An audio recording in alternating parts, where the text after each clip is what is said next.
say there is something about us, our intelligence, that we're capable of acting in ways that are rational within a narrow framework, but are irrational in terms of other long-term goals. Do you see any optimism? Well, I think we have to make a distinction here between individual rationality and institutional rationality, individual stupidity and institutional stupidity. For example, recently at Davos, when you were there, there was a poll of CEOs when they were asked to rank risks. I think they had 19 risks that they thought were serious. Climate change was not among them. The top risk was regulation, the one possibility of eliminating the disaster. Now that's institutional stupidity.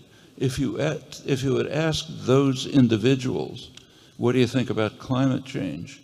They'd probably say, I'm contributing to the Sierra Club.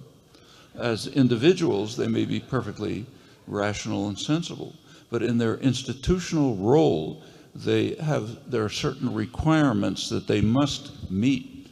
If you're the CEO of, say, ExxonMobil, and you're not trying to maximize the use of fossil fuels, you're out and somebody else is in, because that's the nature of the institution.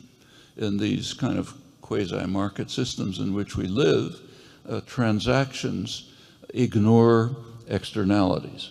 Like if I sell you a car, we make a deal for ourselves. We don't care about the effect on them. And there's an effect, more pollution, more traffic jams, and so on, and it adds up. In the case of extraction of fossil fuels, the externality happens to be survival of your grandchildren. But in the institutional framework, that's not considered. That's a footnote, like in an economics text, okay? But that's institutional irrationality.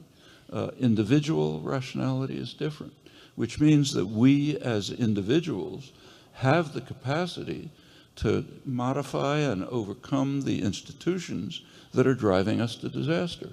That's the element of hope.